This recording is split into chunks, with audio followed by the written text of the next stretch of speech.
Buonasera, buonasera amici. Io e la mia piccola gatta Sofì, in realtà ha quasi 3 anni, ma per me è sempre piccola.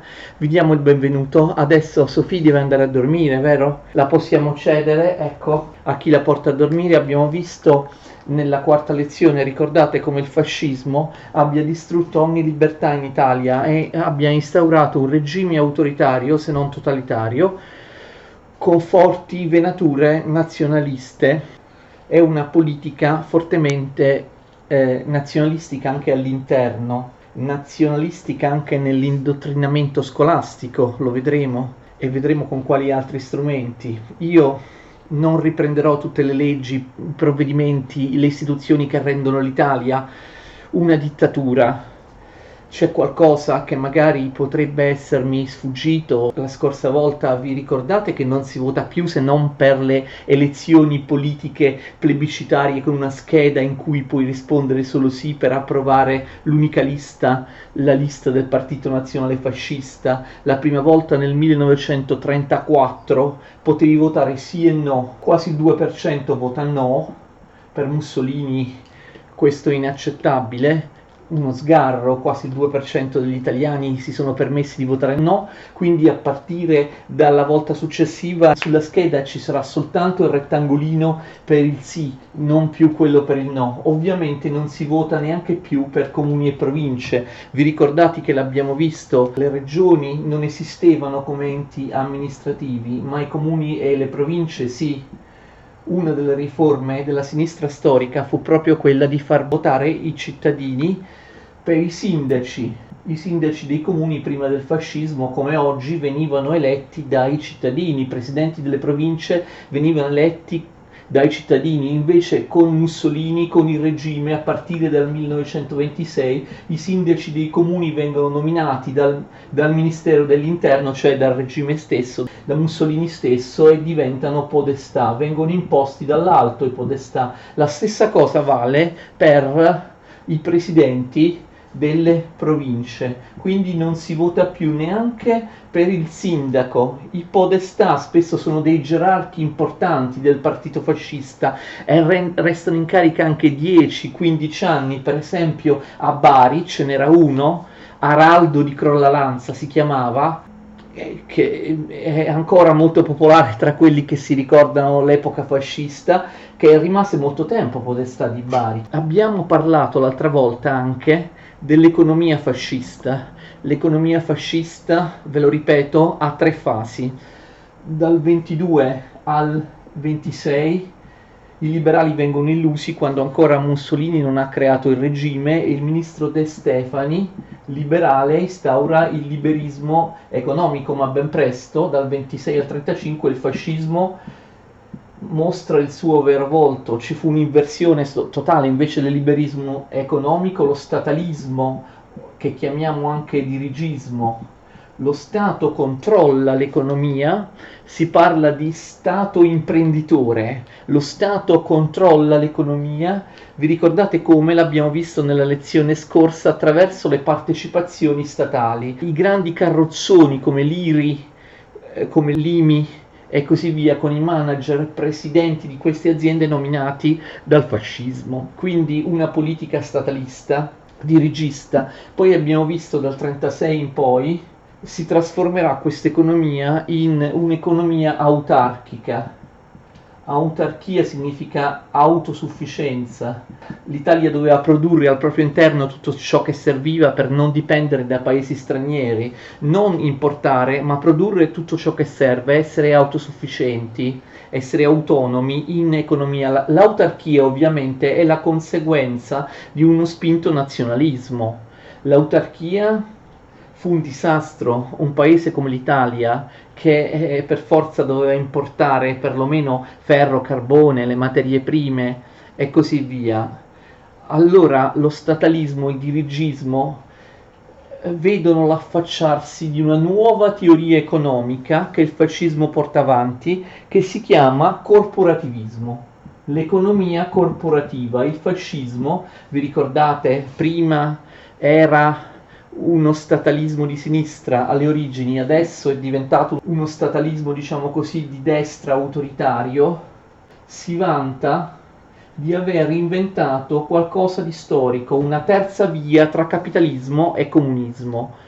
I fascisti dicono: noi abbiamo inventato una società, un'economia che è qualcosa di straordinario nella storia, perché è un'economia che in parte è capitalista, perché lascia l'iniziativa privata, la proprietà privata, la mantiene, però in parte è socialista, perché la proprietà privata, l'iniziativa privata è comunque controllata dallo Stato e lo Stato favorisce anche i ceti più poveri, quindi mettendo d'accordo a livello statale, mettendo d'accordo a forza i padroni e gli operai, i latifondisti e i contadini, i detentori dei mezzi di produzione come gli industriali, i proprietari delle aziende, delle industrie, i datori di lavoro e i salariati, i lavoratori, in maniera interclassista, senza più la lotta di classe tipica dei socialisti.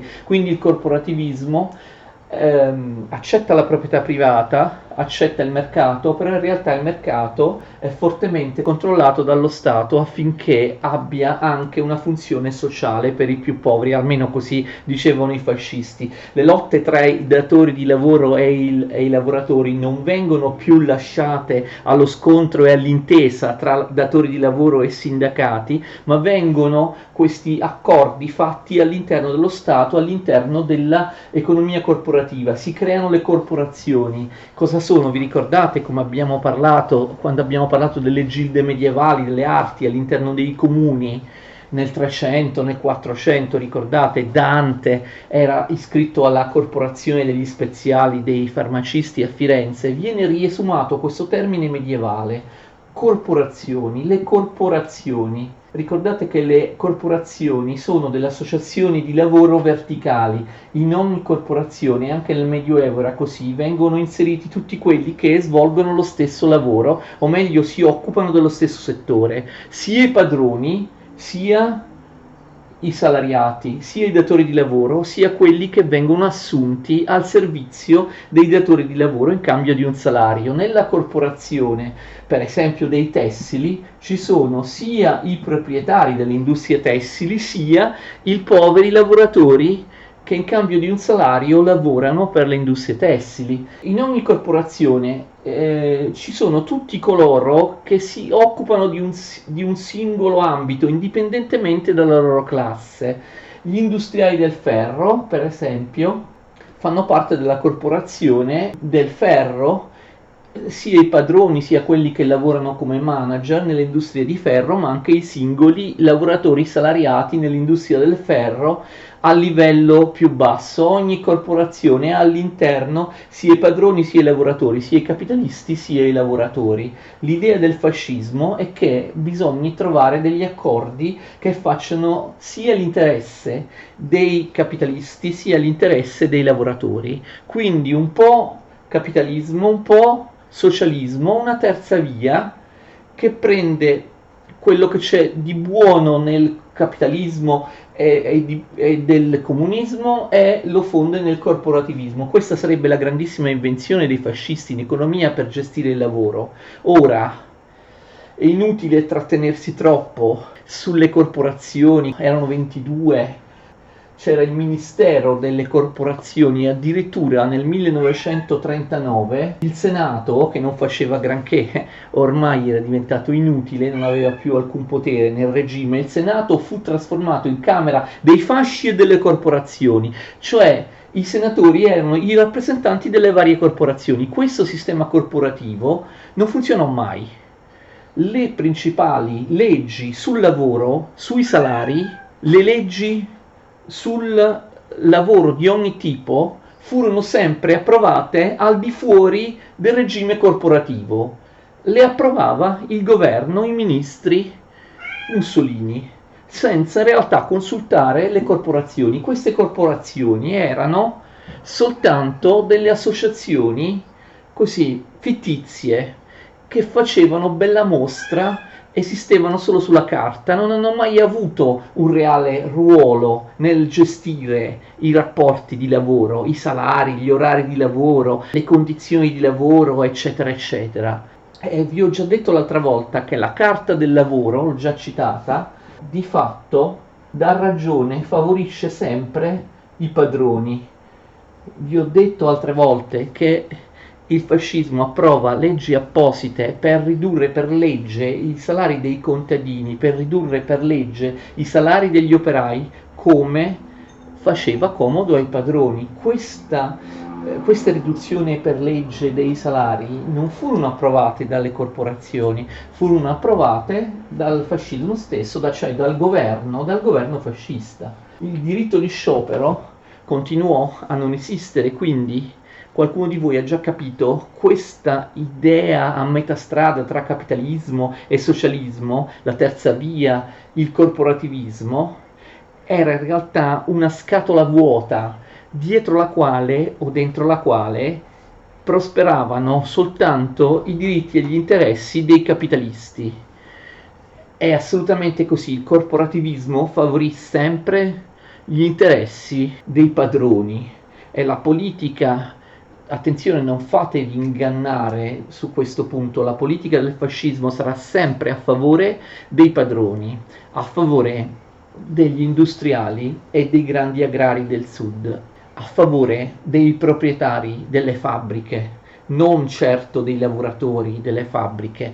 Sarà quella del fascismo una politica economica che favorisce i più ricchi, coloro che hanno finanziato Mussolini, coloro che l'hanno fatto andare al potere, perché questa politica non darà nessun tipo di diritto né sindacale né economico ai salariati, ai lavoratori, soprattutto agli operai e ai contadini, ma anche i salari dei funzionari di Stato resteranno sempre molto bassi. È vero che lo Stato controllava l'economia, ma più che socialismo era un sistema che favoriva i ricchi, un totalitarismo economico, una forma di dirigismo da parte di una dittatura, mentre invece, al di là della facciata del corporativismo, l'economia fascista favorì sempre gli interessi dei capitalisti. Un'altra cosa importante, la legislazione fascista si basa su un famoso codice penale, il codice Rocco. Ricordate che Rocco era un liberale? Alfredo Rocco era uno dei liberali che Mussolini fece entrare nei suoi primi governi. Fece un codice penale particolarmente repressivo che diede molti poteri alla polizia. Poi venne inserito nel codice Rocco, lo sapete già, il tribunale speciale, quello che condannava non i reati comuni ma i reati di opinione. Tuttavia era un codice penale per molti aspetti liberale, perché Rocco era uno dei tanti liberali che si misero al servizio del fascismo, che si vendettero al fascismo, che lo consideravano il male minore o l'impalcatura, l'unica impalcatura che poteva permettere in qualche modo la sopravvivenza dell'economia e degli interessi liberali.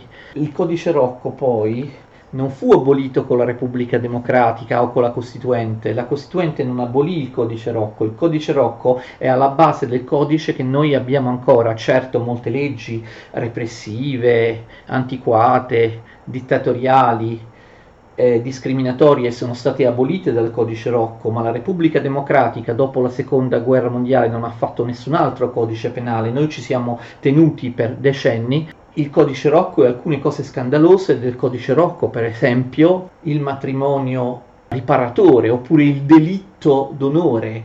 Chi stuprava una donna non veniva processato, se poi finiva per sposare la stessa donna, spesso un matrimonio imposto, un matrimonio riparatore, il delitto d'onore con cui il marito poteva uccidere l'amante o la moglie fedifraga, sono reati che sono stati eliminati, reati contro le donne, reati che sono stati eliminati solo negli anni 80, negli anni 70, negli anni 80, ma il codice Rocco ha continuato a esistere nel dopoguerra. Vediamo adesso un paio di elementi fondamentali, forse uno lo vedremo nella prossima lezione, comunque elementi fondamentali con cui Mussolini ottiene consenso. Molti storici, tra cui uno molto importante che si chiama De Felice, hanno definito il fascismo una dittatura con il consenso. Sembra una cosa strana, ma è così. Non illudetevi che la maggior parte degli italiani fossero antifascisti, fossero stati soggiogati dal fascismo contro la loro volontà. Il fascismo dall'inizio, ma soprattutto alla fine degli anni 20, ma anche negli anni 30, ebbe un fortissimo consenso da parte degli italiani. Certo è difficile misurarlo perché non c'erano elezioni libere, certo si può dire che il consenso derivasse anche dal fatto che tutti sin da piccoli, anche a scuola, erano completamente indottrinati, questo è vero, però il consenso per il fascismo c'era. Il consenso, diciamo così, alla fine degli anni 20 deriva da due fattori fondamentali. Prima di tutto i patti lateranensi, 1929, firmati nel Palazzo del Laterano, che è vicino al Vaticano. Quindi rappresentano un accordo tra Stato e Chiesa. Ricordate che la Chiesa cattolica non aveva mai accettato la legge delle guarentigie, non aveva mai accettato la legittimità dello Stato italiano, dello Stato democratico liberale. Ricordate che Pio IX e i papi successivi si consideravano prigionieri all'interno del Vaticano, non avevano mai riconosciuto ufficialmente lo Stato italiano, non c'era un reciproco riconoscimento tra Vaticano e Stato italiano, non esisteva neppure lo Stato del Vaticano, c'era la cosiddetta questione cattolica, vi ricordate?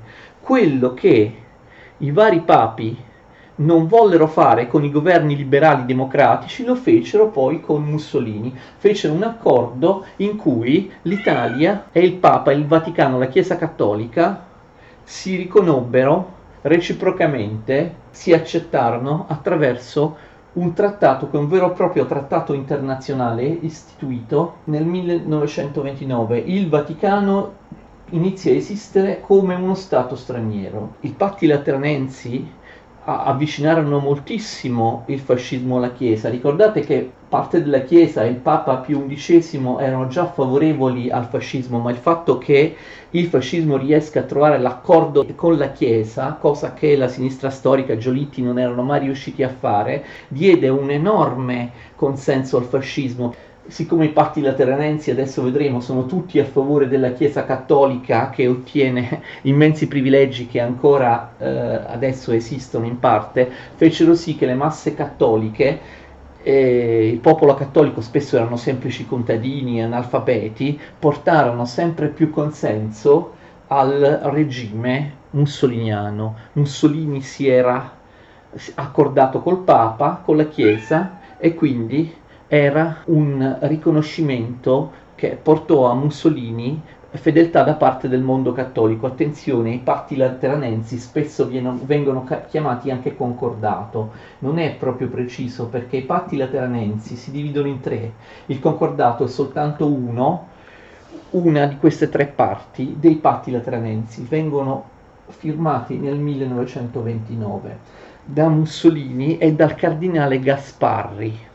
Quindi patti lateranensi vengono anche chiamati Mussolini-Gasparri, perché Gasparri era il segretario di Stato, cioè il ministro degli esteri del Papa. Allora, sono composti da tre pezzi, patti lateranensi, il concordato, che è il più importante, ma anche il trattato e la convenzione o convenzione finanziaria. Cosa significano queste tre parti? Il trattato è appunto la parte giuridica dei patti lateranensi, quella proprio di diritto internazionale. Il trattato stabilisce che il Vaticano viene riconosciuto come Stato autonomo dall'Italia e l'Italia viene riconosciuta come Stato autonomo dal Papa, dal Vaticano. Si regolarizzano i rapporti tra i due Stati che prima non esistevano. Il Papa finalmente decide di accettare, di riconoscere l'esistenza dello Stato italiano. Nel trattato internazionale ci sono molti privilegi per la Chiesa cattolica, si dice espressamente che la religione cattolica è la religione di Stato. Questo non è una novità perché c'era già nello Statuto Albertino, nella Costituzione, è vero, c'era già nello Statuto, però adesso viene ribadito non nella Costituzione italiana, ma in un trattato internazionale con il Papa. Quindi si va da uno Stato straniero, dal capo religioso che è a capo di questo Stato straniero e si dice la tua religione è la religione di Stato dell'Italia, la religione cattolica è la religione di Stato. tutte le altre religioni vengono tollerate, però la religione cattolica ha qualcosa di più. La Convenzione è un trattato finanziario che molti fascisti stessi criticarono. Si tratta di un fiume di denaro. Pensate che la cifra che l'Italia di Mussolini diede alla Chiesa Cattolica, al Vaticano, ancora è misteriosa. Nessuno sa quale sia l'entità. Si presume che sia una somma enorme che il Vaticano ha sistemato all'estero e di cui si sono anche perse le tracce. Qual è la motivazione con cui Mussolini dà al Papa questa somma? La convenzione finanziaria significa io Chiesa prendo un sacco di soldi dallo Stato italiano. Ricordate le leggi laiche sia della destra sia della sinistra storica con cui lo Stato italiano aveva avvocato a sé molte proprietà del clero, palazzi, ministeri, anche terre della Chiesa cattolica erano state nazionalizzate, erano state confiscate dai governi liberali della destra e della sinistra storica. Questo aveva fatto molto arrabbiare la Chiesa dell'epoca, quindi questo fiume di denaro, questa somma versata con la convenzione finanziaria viene giustificata da Mussolini come risarcimento per tutte le proprietà che decenni prima lo Stato italiano si era preso, aveva confiscato alla Chiesa cattolica. Ovviamente molti fascisti stessi che lo accusavano di essersi piegato troppo, di aver chinato troppo il capo alla Chiesa cattolica, ma lui fece questo perché questa è la condizione posta dal Papa Pio XI, disse non facciamo i patti lateranensi e il trattato internazionale se non ci date tutti questi soldi come riparazione in cambio di tutte le proprietà che decenni prima lo Stato italiano si è annesso. Poi il concordato, la terza parte dei patti lateranensi. Il concordato stabilisce nello specifico come si realizzano i rapporti tra Chiesa e Stato italiano. Il concordato è totalmente a favore della Chiesa cattolica. Immaginate questo trattato internazionale, ma uno dei due contraenti del trattato, cioè la Chiesa, cioè il Vaticano, ottiene tante cose dall'altro, cioè dallo Stato italiano, mentre lo Stato italiano non ottiene nulla dal Vaticano. Cioè nel concordato ci sono solo privilegi, possibilità, funzioni che il Vaticano ottiene dallo Stato italiano. Lo Stato italiano dal Vaticano non ottiene assolutamente niente. I privilegi sono di vario tipo. Per esempio i sacerdoti o quelli che stanno in seminario non fanno il servizio militare, oppure in pieno territorio italiano molti enti ecclesiastici, tra cui i vescovadi, i vescovi, non possono essere perquisiti neanche nel caso di reati gravi. In molti casi i sacerdoti che compiono reati anche gravi sul territorio dello Stato italiano vengono giudicati da un tribunale del Vaticano, che spesso gliela fa fare franca naturalmente. È una cosa che magari interessa anche voi se siete studenti, l'istituzione dell'ora di religione in tutte le scuole, anche nelle scuole elementari. Tutte le scuole di ordine e grado hanno l'ora di religione obbligatoria con un insegnante, come succede anche adesso, perché il concordato non è molto cambiato, con un insegnante pagato dallo Stato ma nominato dalla Chiesa. Prima del concordato, prima dei patti lateranensi, l'ora di religione non c'era a scuola.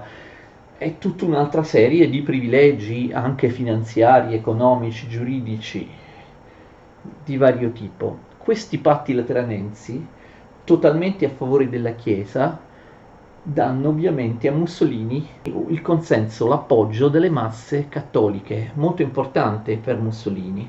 Vedete com'è furbo, ma anche com'è poco coerente Mussolini nella sua ideologia. Era partito come anticlericale e adesso si piega in tutto e per tutto alla Chiesa cattolica. La seconda modalità con cui il fascismo ottiene un grande consenso è la gestione del tempo libero.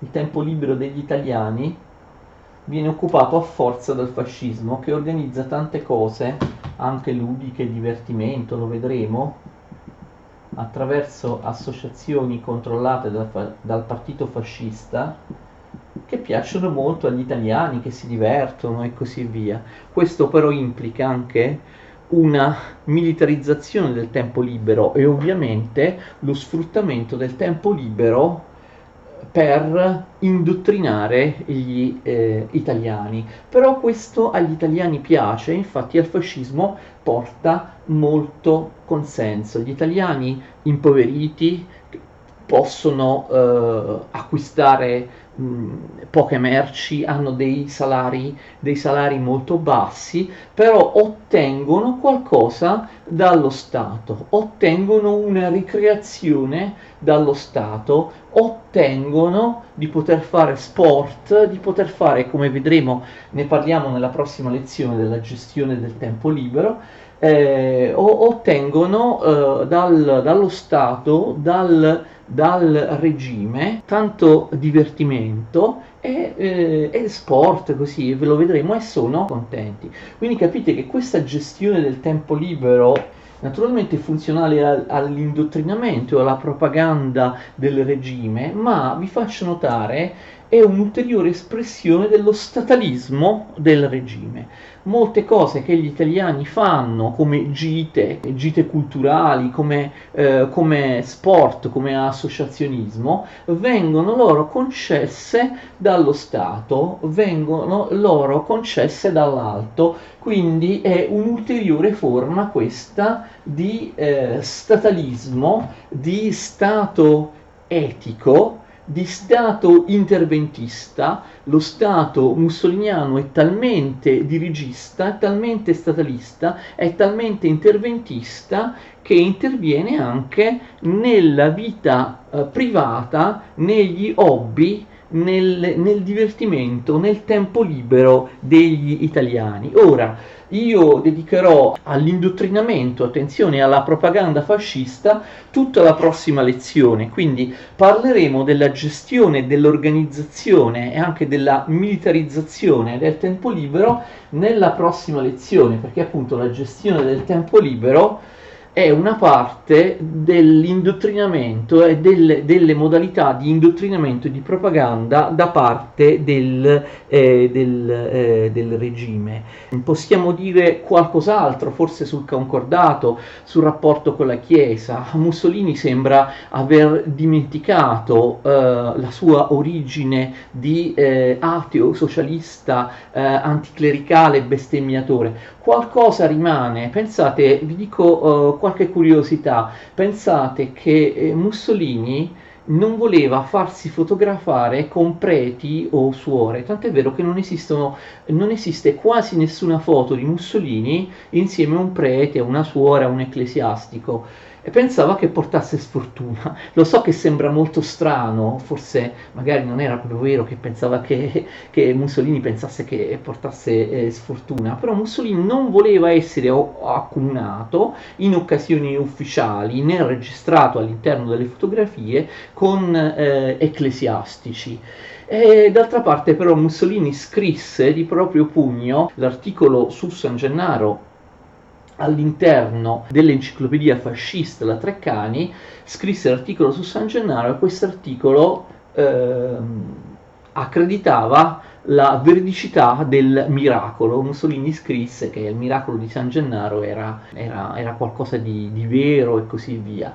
E si tratta di piegarsi alla devozione popolare. Mussolini era molto attaccato a questa tradizione del miracolo di San Gennaro, ad altre cose assolutamente no.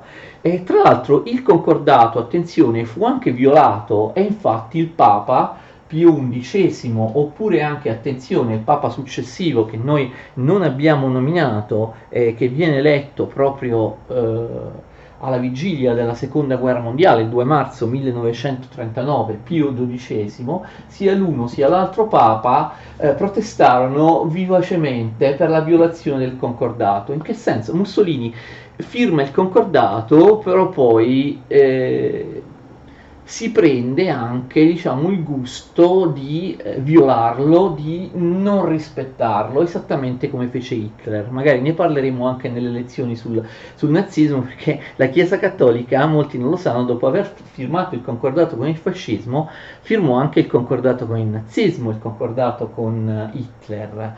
Per esempio, nel caso delle leggi razziali, sapete, le leggi razziali 1938, le leggi discriminatorie nei confronti degli ebrei, il concordato venne violato perché semplicemente venne vietato il matrimonio misto tra cattolico ed ebreo, tra cattolici ed ebrei.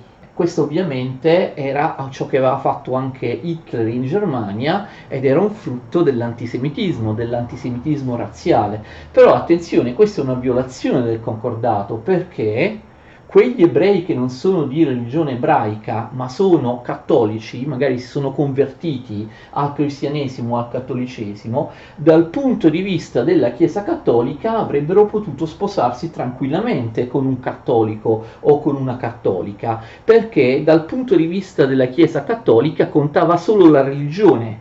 Quindi gli ebrei erano condannati dal punto di vista della Chiesa cattolica non come razza, come presunta razza, come etnia, ma per via della religione ebraica. Quindi la Chiesa sì, era contraria al matrimonio tra un uomo o una donna di religione ebraica e un uomo o una donna di religione cattolica. Però se il cittadino italiano ebreo era di religione cattolica, per la Chiesa cattolica, dal punto di vista della Chiesa cattolica, il matrimonio era assolutamente valido. E insomma avete già capito, invece, le leggi razziali del 1938 che cosa fanno? Come in Italia, come in Germania, anzi Mussolini si è detto accoppiato da Hitler, consideravano gli ebrei per razza, per appartenenza etnica, non per religione. Quindi anche gli ebrei che erano di religione cattolica non si salvavano purtroppo dalle discriminazioni di queste leggi razziali, di queste leggi anti-ebraiche, antisemite. E quindi, in base alle leggi razziali, alle leggi dello Stato, un cittadino di presunta razza ebraica non poteva sposarsi con un cittadino o una cittadina cattolica. Questo violava il concordato, perché il concordato dava l'appalto, diciamo così, del matrimonio religioso alla Chiesa Cattolica, e la Chiesa Cattolica, come vi ho detto, non aveva nulla da obiettare se un ebreo era di religione cattolica. Ma c'è anche qualcos'altro.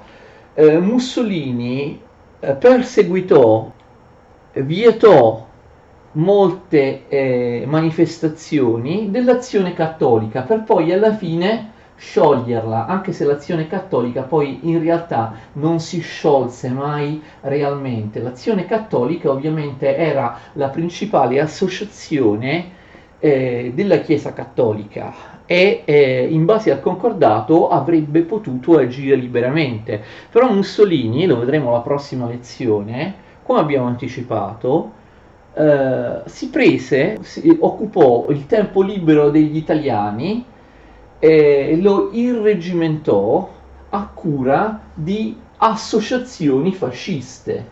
Lo vedremo. I Balilla, i Figli della Lupa, i GUF per gli universitari, associazioni fasciste. Il tempo libero degli italiani era gestito dal regime, quindi doveva essere gestito da associazioni del regime, cioè associazioni fasciste a cui i cittadini italiani erano in molti casi obbligati a iscriversi. E quindi Mussolini, capite, non poteva accettare la concorrenza dell'Azione Cattolica.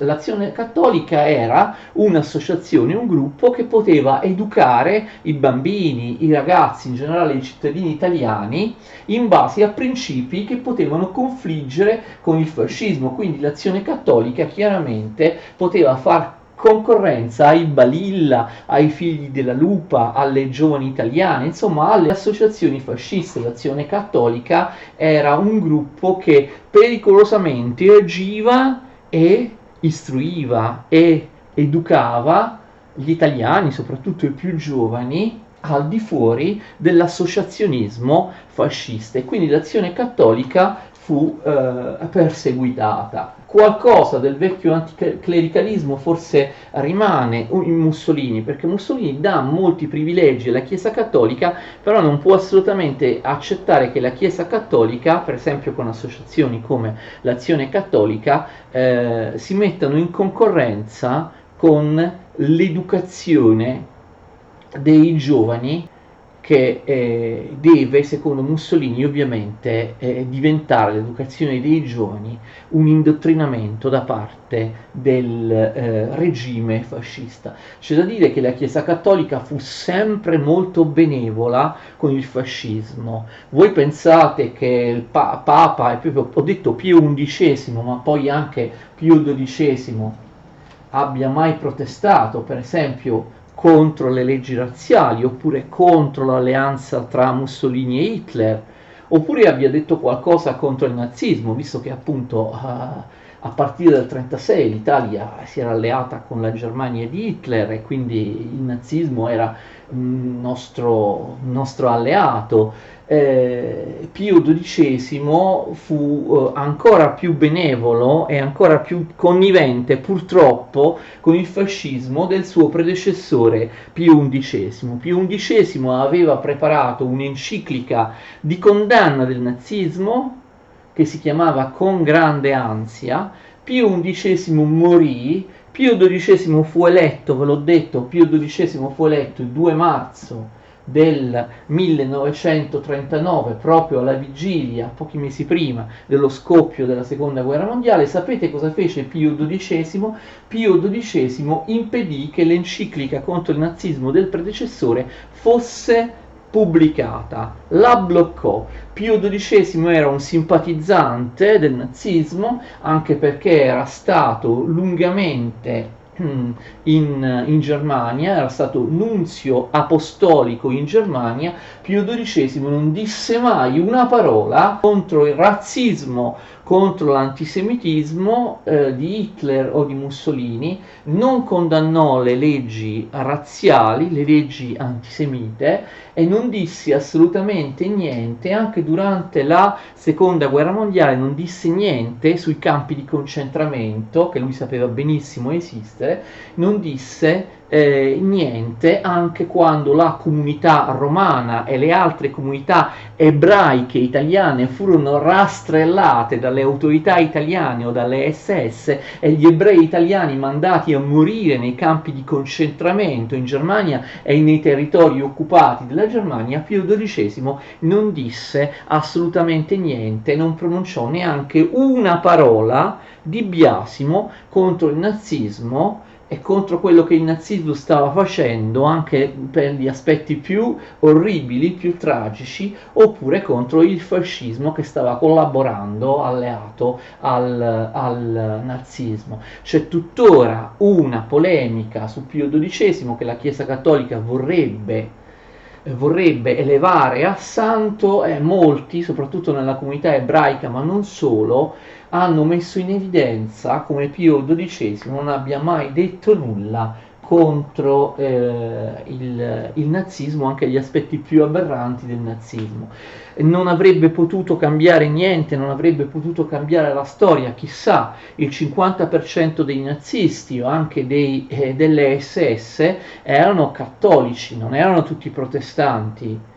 I soldati o tedeschi o i nazisti, i militanti tedeschi. Forse una parola contro il nazismo forse avrebbe potuto cambiare qualcosa nelle coscienze di quei tedeschi che servivano il nazismo ma che erano cattolici. Pio XII da molti viene indicato in maniera sprezzante, in maniera negativa, come il Papa del silenzio, quello che non fece niente, non disse neanche una parola di condanna del nazismo. Ecco, questi magari possono essere altri aspetti che riguardano i rapporti tra fascismo e Chiesa Cattolica, così qualcos'altro che ho detto in margine al concordato, alla costituzione dei rapporti diplomatici tra Stato italiano e Chiesa Cattolica da parte di Benito Mussolini.